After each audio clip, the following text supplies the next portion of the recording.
Anthony and Concord on with Willard and Krueger. Hey, Anthony, what's up?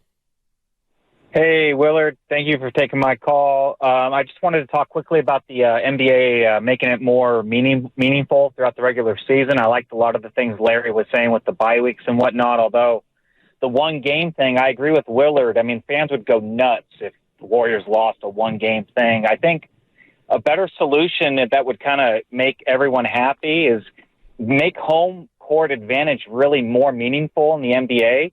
And instead of having it be a 4-3 split, have it be a 5-2 split.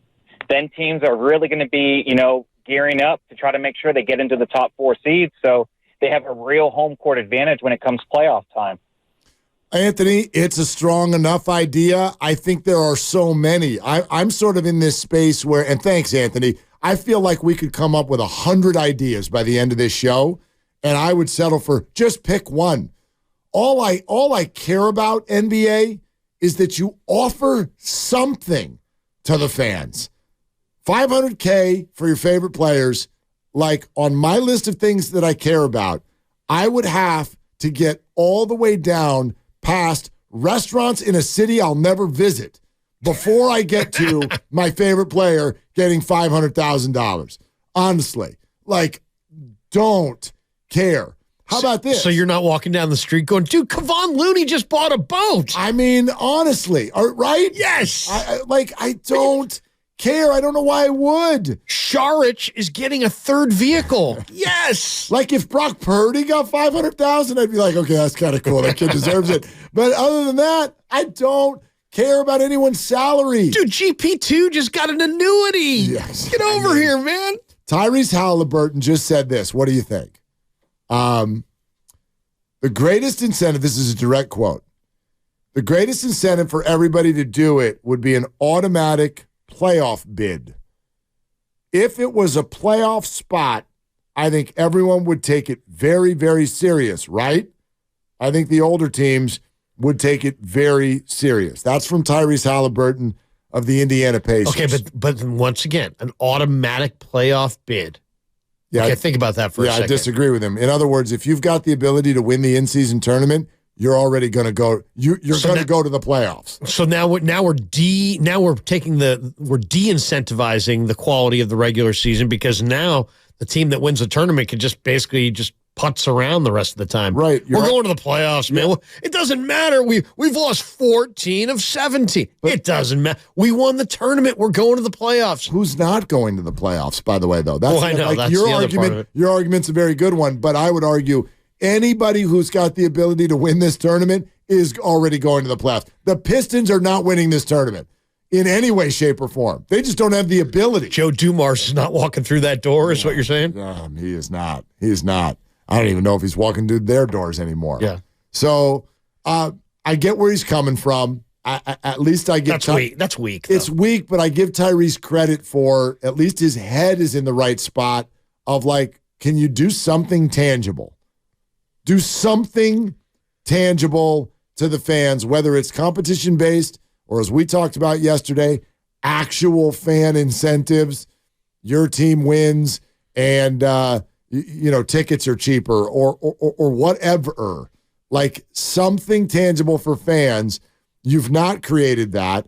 And what you have created is you've incentivized players by offering them the thing they've already got the most of.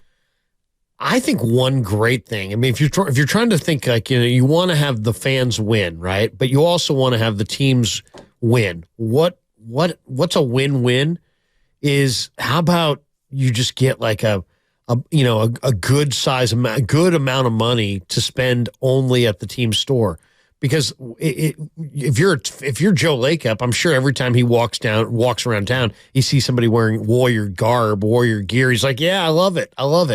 Well, now you've got all your fans wearing more Warrior gear that they got for free. And there's airplane hangars full of free Warrior garb, not free, but Warriors gear. There's endless amounts of Warriors gear out there that the team has. I mean, you could go into any team in the world has an endless amount of gear. Well, but the issue is both sides need to be incentivized. And let's just say something honest.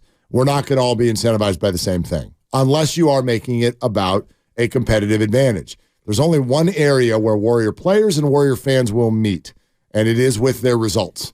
But I don't care about Kevon Looney's money the same way he does not care if I get a free jersey. So we've got to blend those things or offer more than one thing. Incentivize the players with their thing, incentivize the fans with their thing. I also still have, every time you bring that up, I have the same question about how do you know who is, like, do we have to get a business card?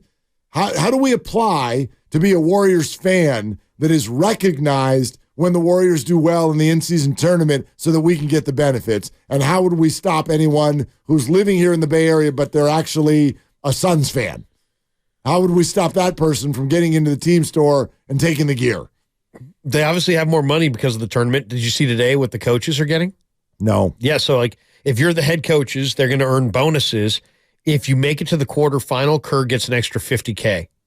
If you make it to the semifinal, Kerr gets an extra $100K. If you're a runner-up, Kerr gets an extra $200K. So that's a lot. I mean, it's a good scratch as far as bonus money. Right. Do you think that is going to change Steve Kerr's Friday even the slightest bit? Well, what does he make? I have no idea. 10 million or something? Millions of dollars. Yeah, let's say he makes $10 million. Millions of dollars for a number of years in a row. Millions. What's $100K to somebody who makes $10 million? I don't know. Like offering these guys money for the in-season tournament would be like offering you a Krug show T-shirt if you did a good radio show. I've got one though. You've got boxes of them. Right. Boxes and boxes of them. And you're like, yeah, but I could get another one. You could. I could get another one. But are you really going to freshie? You're really going to die for that ball? Yeah, no, I know. Die for that ball? I know. Well, why do it at all then? I mean, why incentivize the coaches at all? I don't know yet. Yeah. I don't know yet. I haven't seen this yet. And so I'm at least open-minded enough to say, maybe I'm wrong. Well, why would, okay, let me ask you this. I can't tell yet why I'm supposed to even try to care about this. I mean, why would you already have money allotted for the players, money allotted for the coaches, but you're really trying to incentivize the fans to watch it, and they're getting nothing? Because they're trying to do it indirectly. Their basic idea is if we incentivize the players will care. They'll just be better competitions, and that's it. As we've the rest watched, of us I will think, all be there. Right? We love the Warrior vibe this year, right? Why? Well, because whatever it is they're showing is bleeding into us, and we get inspired by it. I think that's what they're trying to do. If the players play hard and they care, we'll start caring. I don't think it's going to work because I don't think they're going to care. What's going to look different? The Warriors will take the floor tonight, and other than the actual floor itself, what is going to look different? It's going to look like a Warrior game. Man, it seems to me that they make these, somebody said to me that the future of sports fandom in America is going to be where the ticket prices still continue to go up, but that eventually food is like part of the deal, like, food and drinks. And I think that's a great idea. Why not? You have these incredible relationships with your food and alcohol and soda providers. Why not give all fans, vouchers for, that? So the only way they can take advantage of those vouchers is if they're going to the games. Well, so that's more incentive to have people go to the games. What do you want a packed house if you're Joe, for the atmosphere, for the revenue. But if you've got some deal with your food provider, what do you care if the fans all have a voucher for a hot dog? You don't care.